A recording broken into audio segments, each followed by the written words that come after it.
اس کا متبادل کے طور پہ آپ جو ہے اجلاس اس سلسلے میں کچھ پیش رفت ہوئی بلکہ اطلاع مل رہی کیا ہے کچھ سلسلہ؟ مجھے تو کچھ اطلاع نہیں ہے، لیکن میں نے تو اپنا لیٹر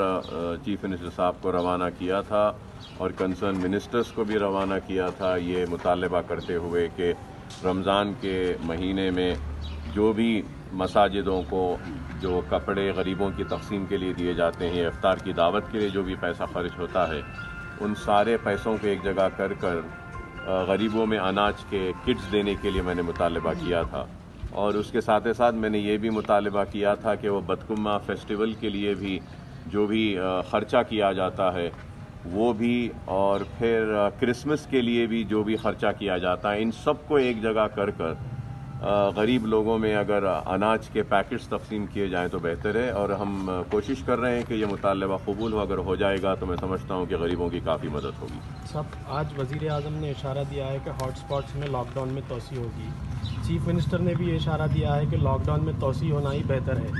ابھی سے یہ دیکھنے میں آ رہا ہے کہ لوگوں کو کافی دشواریاں ہو رہی ہیں، رمضان بھی ہے اور کافی پریشانی ہو رہی ہے۔ ہیلتھ ایمرجنسیز میں کام کرنے والوں کو بھی رعایت نہیں دی جا رہی، ان کو بھی پاسز جو ہے ویب سائٹ سے لینا پڑا، جبکہ اسینشل سروسز ایگزمپشن تھا۔ تو کافی ہر شعبے میں جیسا کہ آپ بتائیں کہ ڈاکٹرز کا اہم رول ہے، ڈاکٹرز ہے، لیب کا اسٹاپس ہے، اور دوسرے لوگوں کو کافی دشواریاں ہو رہی ہیں۔ تو اس سلسلے میں آپ حکومت کو کیا تجاویز دینا چاہ رہے ہیں کہ لاک ڈاؤن اگر توسیع ہوگا تو عام لوگوں کو اور اسینشل سروسز میں جو لوگ ہیں، ایون میں بتا رہا ہوں آپ کو کہ پریس کو بھی بہت ستایا جا رہا، تو اس سلسلے میں آپ کیا بولیں؟ نہیں، اس کو اس طریقے سے نہ دیکھیں کہ ستایا جا رہا ہے، ستایا نہیں جا رہا ہے، بلکہ ہم سب اس وائرس کے ستائے ہوئے ہیں،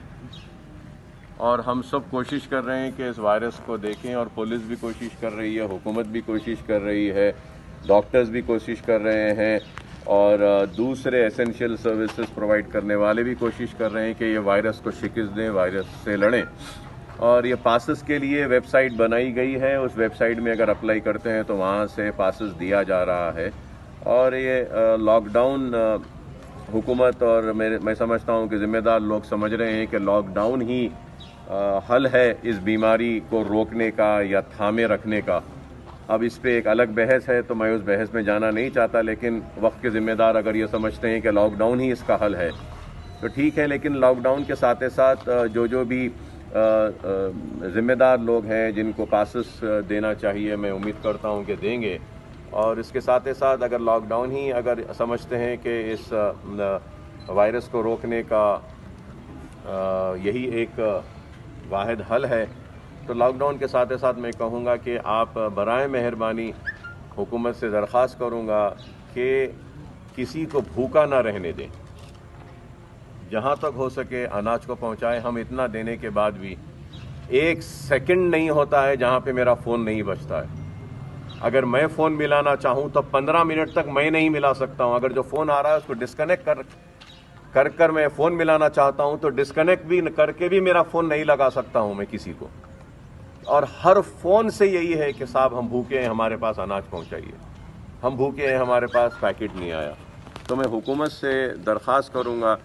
کہ آپ راشن کارڈ ہولڈرز کو تو دے رہے ہیں 1500 روپیے، اور پھر ان کو چاول دے رہے ہیں، چاول کے ساتھ کچھ دال بھی دیجیے،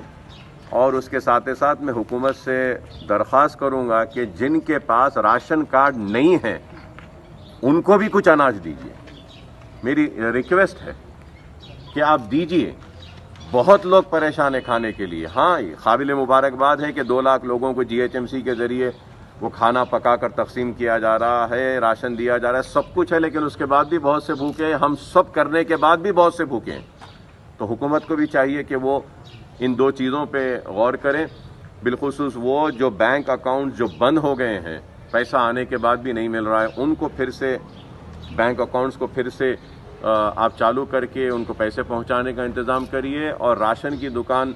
میں صرف چاول نہیں بلکہ چاول کے ساتھ دال بھی دیں گے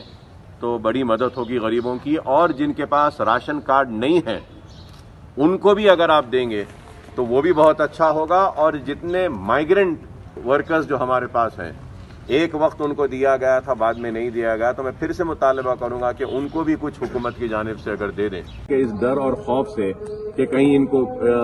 یہ کورونا وائرس اگر ہوگا تو دوسروں کو لگ جائے گا کہ نہیں علاج کر رہے ہیں. تو ہم اس کے لیے بھی ہمارے ہاسپٹل میں ایک الگ ٹرائج کا ایریا بنائیں جہاں پہ 12 بیڈز رکھیں گے. ہم جو بھی پیشنٹ آئے گا تو وہاں پہ ہم ان کو ایڈمٹ کر ان کا سواب لیں گے, ان کا ٹیسٹ کریں گے, اور اس کے بعد میں اگر وہ نیگیٹو پائے جاتے ہیں تو جب ہم ان کو ہاسپٹل میں لے کر ان کی سرجری کریں گے, ان کا جو بھی علاج ہے کریں گے. کیونکہ